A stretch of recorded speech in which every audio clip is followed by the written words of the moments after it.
अस्सलामुअलैकुम नाज़रीन, मुनसिफ टीवी के खुसूसी प्रोग्राम नुक्ते नज़र में आप सबका तहदिल से खैर मकदम है। मैं हूं फरजान अहमद। मेरे साथ इस खास प्रोग्राम में मौजूद हैं जनाब अहमद राहील पाशा साहब, जनाब सजादुल हसनैन साहब। उत्तर प्रदेश के असम्बली इंतखाबात पर आज हम फिर एक मरतबा तफसीली तबादला ख्याल करेंगे। उत्तर प्रदेश असम्बली इंतखाबात का पहला मरहला जारी है। इसके तहत 55 असम्बली हलकों में पहले मरहले के लिए अवाम हक़ राय दही से इस्तेफादा कर रहे हैं। इत्तलात के मुताबिक रियासत में बारिश की वजह से वोटरों की कम तादाद देखी जा रही है। 1,70,00,000 वोटर्स आज 862 उम्मीदवारों की किस्मत का फैसला करेंगे।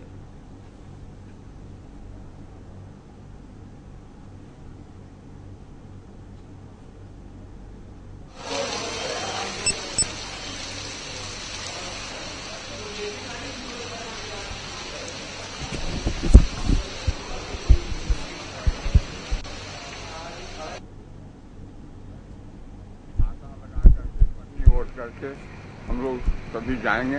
आम लोगों को अपना मत देकर जो भ्रष्ट लोग हैं, पहली बात तो उनको लाना नहीं चाहिए लोकतंत्र में, और उनको चुनना नहीं चाहिए। जो ईमानदार लोग हैं, जो स्वच्छ छवि के लोग हैं, उन्हीं लोगों को वोट करना चाहिए और विकास के नाम पर वोट करना चाहिए, न तो जातिवाद के नाम पर वोट करना चाहिए, न तो जो है किसी के बहकावे में कोई वोट करना। एक निष्पक्ष सरकार हमें चाहिए जो सभी कल्याण करे, मुझे वो सरकार चाहिए जो छात्रों को भी ध्यान रखे और प्लस।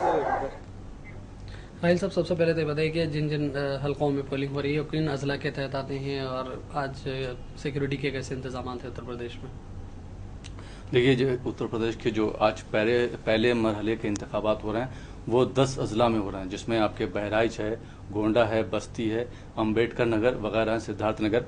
यहाँ पे खैर सिक्योरिटी के इंतजाम तो सख्त कर दिए गए हैं और जो मतलब बहुत ही सेंसिटिव एरियाज हैं वहाँ पे पीएसी भी लगा दी गई है और पुलिस के दस्ते भी वहाँ पर हैं, ताकि किसी तरह की कोई भी वाक़या पैदा ना हो।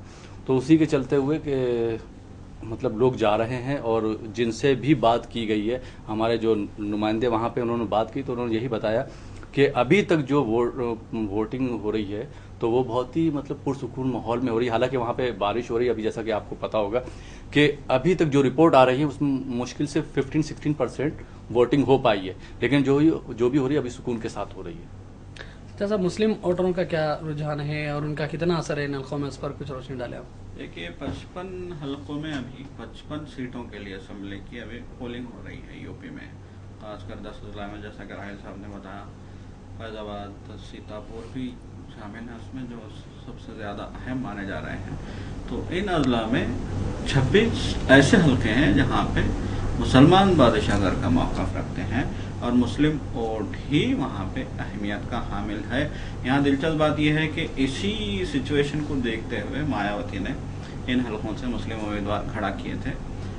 तो बहरहाल इस कांटे की टक्कर तो होगी। किसके बीच हो रही है? अभी जो सिचुएशन है यहाँ पे इन 10 अजला में मुसलमान वोटों को लेके भी जो देखा जा रहा है, सूरत हाल जो सामने आ रही है, उसके बारे में यही कहा जा रहा है कि फिलहाल राहुल गांधी और मायावती ही की टक्कर है। दोनों ही के बीच जबरदस्त टक्कर देखने में आ रही है, जबरदस्त मुकाबला देखने में आ रहा है।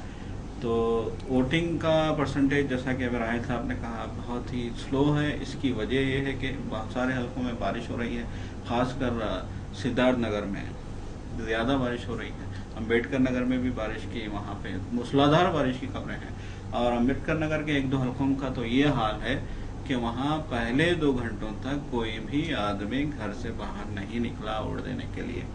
तो ये सिचुएशन है। तो उमूमन ये कहा जा रहा है, जैसा कि हमने देखा सर्वे रिपोर्ट सामने आई, उमूमन ये कहा जा रहा है कि बीजेपी ने यहाँ पे मंदिर मस्जिद का मसला उठाया था और मुसलमान भी साफ अल्फाज में ये कहा है, मुसलमानों ने भी, कि अब जज्बात को सामने रख के फैसला नहीं किया जाएगा, जज्बात को सामने रख के वोट नहीं दिया जाएगा।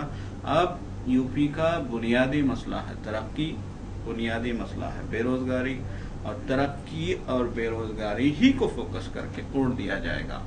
तो मंदिर मस्जिद के मसले को, जहाँ तक मेरा ख्याल है, इन 26 हलकों में जहाँ मुसलमान बादशाहगर का मौक़िफ़ रखते हैं, उन्होंने इस मसले को भी जज्बाती तौर पर लिया नहीं है। लेकिन उनकी एक बात है, उनका एक कहना है कि हम तरक्की चाहते हैं। सीधे सीधे उन्होंने मंदिर और मस्जिद की सियासत को अलग कर दिया है। हाँ, तो बीजेपी को अलग कर दिया है, कहा जा सकता है। एक मानो में यही कहा जा सकता है कि अब ये जज्बा हमारे लिए कोई अहमियत नहीं रखता। अब फिलहाल वहाँ के मुसलमानों का जो सबसे बड़ा मसला है वो रोजगार का मसला है, और मुसलमानों ने कहा है कि हम इसी को बुनियाद बना के वोट देंगे। भाई साहब, आपको क्या लगता है अगर मौसम की ही शिद्दत बरकरार रही तो टर्नआउट कम हो सकता है और उसका असर वोटिंग के तनासुब पर पड़ सकता है, फिर सियासी पार्टियों को इससे मुश्किल पेश आ सकती है? बिल्कुल, देखिए जो वोटिंग अगर होगी तो जो भी पार्टियां, चाहे वो कांग्रेस हो, बीजेपी हो, बीएसपी या समाजवादी पार्टी, वो तो सब पर असर पड़ेगा। लेकिन सबसे ज्यादा नुकसान मुझे लगता है कि मायावती जी को होगा अगर वोटिंग उस हिसाब से नहीं हुई, क्योंकि वहां पे जो अजला जहां पे अभी इलेक्शन चल रहे हैं, वोटिंग चल रही है, सबसे ज्यादा बीएसपी की सीट्स हैं वहां पे। तो अगर वहां पे इलेक्शन अगर वोटिंग कम होती तो उसका असर जो है खुला खुला बीएसपी पे होगा। लेकिन मुझे उम्मीद है कि 5 बजे तक होते पहुंचते ये वोटिंग का जो परसेंटेज है वो कहीं हद तक ज्यादा हो जाएगा। दूसरी चीज, जैसे इलेक्शन कमीशन ने ये कहा था, उनका जो ऑर्डर आया, सज्जाद भाई आपको भी मालूम होगा कि हम जो है बसेस जो है प्रोवाइड नहीं कर सकते, या कोई लीडर जो है वो टेम्पो या बस जो है ट्रांसपोर्टेशन जो है वो प्रोवाइड नहीं कर सकता।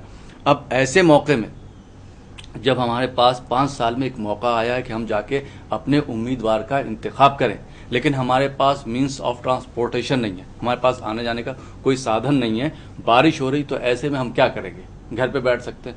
तो क्या इलेक्शन कमीशन को इस चीज में आगे आके कुछ ना कुछ करना चाहिए। जो माजूर लोग हैं या बुजुर्ग लोग हैं या इस तरह की बातें आ जाती हैं, तो उस वक्त इलेक्शन कमीशन को ऐसे मौकों पर आगे बढ़ना चाहिए और लोगों को घर से मतलब वहां तक, बूथ तक लेके आना चाहिए, फैसिलिटी देना चाहिए, ताकि लोग जो है अपने उम्मीदवार का इंतखाब कर सकें। एक तो वो भी शक्ल है, दूसरी एक शक्ल और ये भी है कि कुछ हल्कों में जहाँ ज्यादा मौसम से मुतासरा इलाके हैं वहाँ पर दोबारा पोलिंग कराई जा सकती है, ताकि वहाँ का फीसद बढ़े और आवाम ज्यादा कर दे सके। आज नहीं, कल या परसों हो सकता है। उसमें हालांकि अभी ऑर्डर नहीं आया, लेकिन अगर ऐसा रहा, जैसे कुछ जगहों पे तो रात से बारिश हो रही है अब, और कच्ची सड़कें हैं, आपको मालूम है कच्ची सड़कें हैं, और पब्लिक को आने जाने में दिक्कत हो रही, तो जाहिर बात है कि वोट डालने के लिए अभी ऐसे हमारे जो आवाम है वो इतनी बाशऊर नहीं हो पाई है कि वो जो कीचड़ में गिरती फिसलती जाए और वोट जाके डाले। जी हाँ, तो नहीं कहा जा सकता।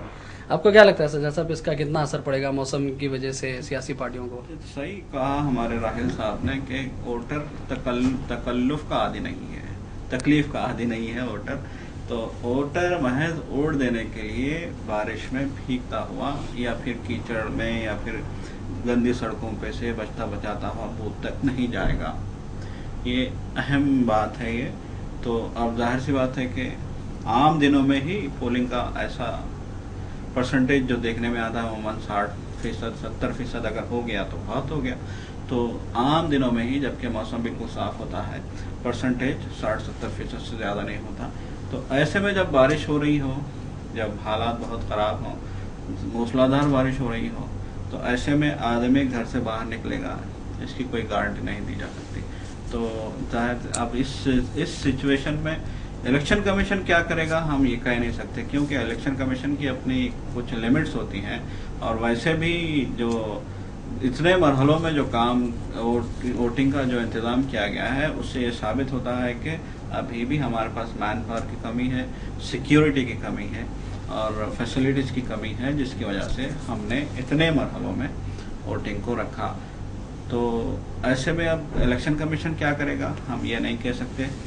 देखिए, पोलिंग की पोस्टपोनमेंट की जो बात आप कर रहे हैं कि कैंसलेशन की जो बात होती है, उसकी बुनियाद होती है कि क्या कोई सिक्योरिटी नक्स हो या फिर ये कि कैप्चरिंग हुई हो, बूथ कैप्चरिंग हुई है, या फिर क्या धांधलियां बहुत बड़े पैमाने पे हुई हैं, या फिर क्या तशद्दुद हुआ है। तो इन चीजों को सामने रख के पोस्टपोनमेंट होता है।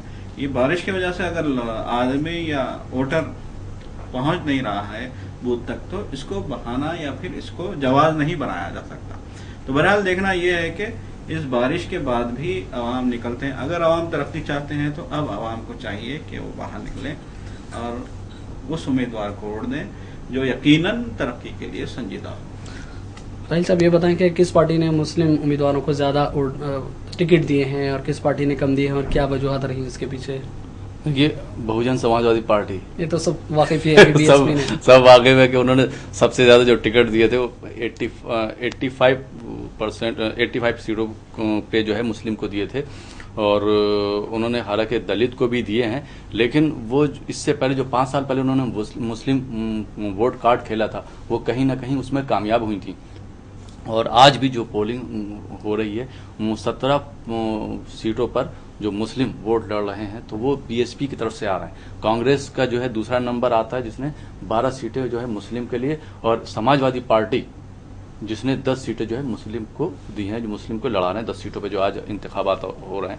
तो मुझे ये लगता है कि चूंकि बहराइच की अगर हम बात करते तो वहाँ 30% मतलब 30% आबादी मुसलमानों की है, जहाँ से मुसलमान जो हैं लड़ रहे हैं और बीएसपी ने वहाँ से अपने कैंडिडेट खड़ा किया है। तो मुझे लगता है कि कहीं ना कहीं मायावती को इस मुस्लिम कार्ड पर कुछ ना कुछ फायदा होने वाला है। और इस बार भी जैसे मैं बताऊं कि 5 साल पहले जो उनको फायदा हुआ था, इस बार भी बीएसपी को या कांग्रेस को फायदा होने वाला। जैसे कि सज्जाद साहब ने कहा कि इस वक्त 2 पार्टियां हैं यूपी जिनके दरमियान असल कांटे का जी, एक समाजवादी पार्टी जिसने मुस्लिम वोट खेला है, दूसरी कांग्रेस पार्टी जिसने 4.5% रिजर्वेशन देके मुसलमानों को अपनी तरफ राग़िब करने की कोशिश करी।